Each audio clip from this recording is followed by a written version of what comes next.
भगवान शिव को पसंद नहीं ये कार्य। कथा की शुरुआत। बहुत समय पहले एक छोटे से गांव में एक व्यक्ति रहता था जिसका नाम रघु था। रघु एक साधारण किसान था जो भगवान शिव का परम भक्त था। उसने अपनी जीवन की सारी परेशानियां और दुख भगवान शिव के चरणों में समर्पित कर रखी थीं। उसे विश्वास था कि भगवान शिव उसे कभी भी अकेला नहीं छोड़ेंगे और उसके जीवन में हर कठिनाई से उबारेंगे।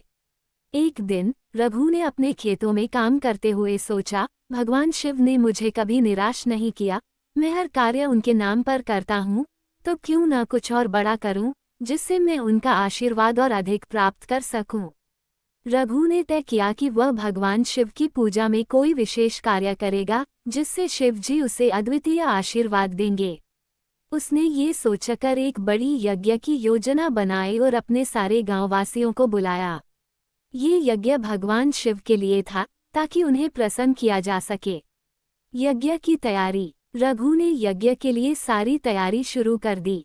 उसने बड़े पैमाने पर पूजा सामग्री जुटाई, हजारों बेल पत्र और सफेद फूलों की माला बनाई और भगवान शिव के मंदिर को सजाया।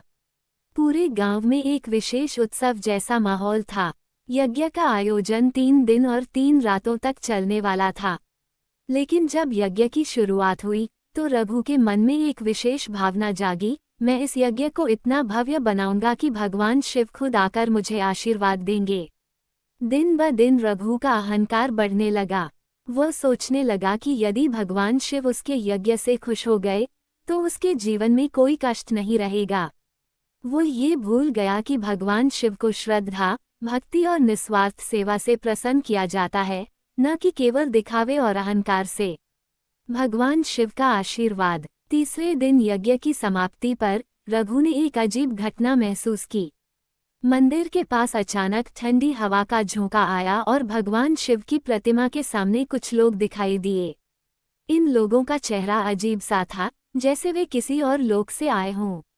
रघु ने सोचा, शायद ये भगवान शिव के दूत हैं जो मुझे आशीर्वाद देने आए हैं। लेकिन तभी एक आवाज आई, रघु, तुमने जो ये यज्ञ आयोजित किया है वह तुम्हारे अहंकार का प्रतीक है, न कि सच्ची भक्ति का। रघु चौंक गया और वह ये समझ नहीं पाया कि यह आवाज कहाँ से आ रही थी। उसने फिर पूछा, भगवान शिव, क्या मैं कुछ गलत कर रहा हूँ?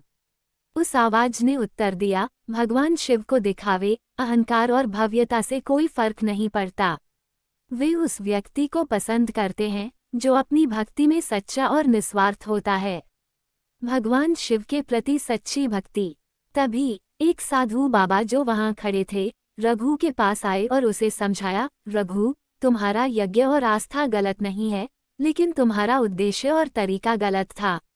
भगवान शिव उन कार्यों को पसंद नहीं करते जिनमें खुद का महिमामंडन होता है।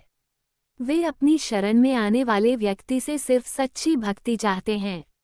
रघु को ये समझ में आ गया कि उसने जो किया वह भगवान शिव को प्रसन्न करने के बजाय अपने अहंकार को तुष्ट करने के लिए था। वो लज्जित हुआ और तुरंत भगवान शिव से माफी मांगी। शिव जी ने रघु के मन की निस्वार्थ भक्ति को महसूस किया और उसकी भक्ति को स्वीकार किया। वो उसे आशीर्वाद देने के बजाय एक उपदेश देने के लिए प्रकट हुए। शिव जी का उपदेश। भगवान शिव ने रघु से कहा, रघु, मैं तुम्हारे समर्पण और भक्ति को देख सकता हूँ, लेकिन याद रखो कि जो कार्य मेरे अनुसार किए जाते हैं वे सच्चे होते हैं। मैं किसी व्यक्ति के दिखावे से नहीं बल्कि उसके दिल की सच्चाई से प्रसन्न होता हूँ। फिर भगवान शिव ने रघु को बताया कि वे उन कार्यों से नफरत करते हैं जिनमें केवल अहंकार और दिखावा होता है। शिव जी ने स्पष्ट रूप से कहा, मैं उन कार्यों को पसंद नहीं करता जिनमें मेरी महिमा और पूजा केवल दिखावे के लिए की जाती है। तुम मुझे सच्चे हृदय से पूजा करो, मैं खुद तुम्हारे पास आकर तुम्हारी मदद करूंगा।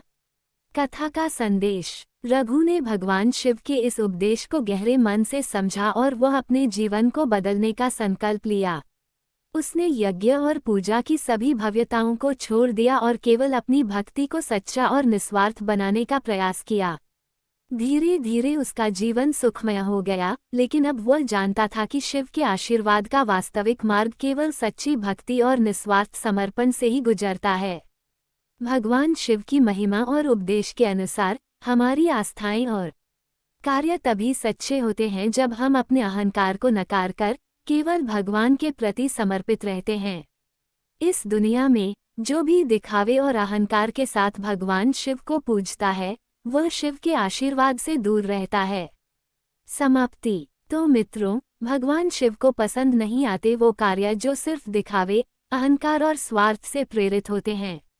यदि हम अपने कार्यों में सच्चाई, निस्वार्थता और समर्पण को शामिल करते हैं, तभी हम भगवान शिव के सच्चे आशीर्वाद के पात्र बन सकते हैं। क्या आपने कभी सोचा है कि आपके कार्य भी कहीं इस श्रेणी में आते हैं? अगर हाँ, तो क्या आप बदलने को तैयार हैं? आपकी आस्था और भक्ति भगवान शिव के लिए कितनी सच्ची है, ये सिर्फ आप ही जान सकते हैं। वीडियो की समाप्ति। अगर आपको ये कहानी पसंद आई हो तो कृपया वीडियो को लाइक और सब्सक्राइब करें। और हाँ, अपनी राय कमेंट में जरूर बताएं कि इस कथा से आपने क्या सीखा।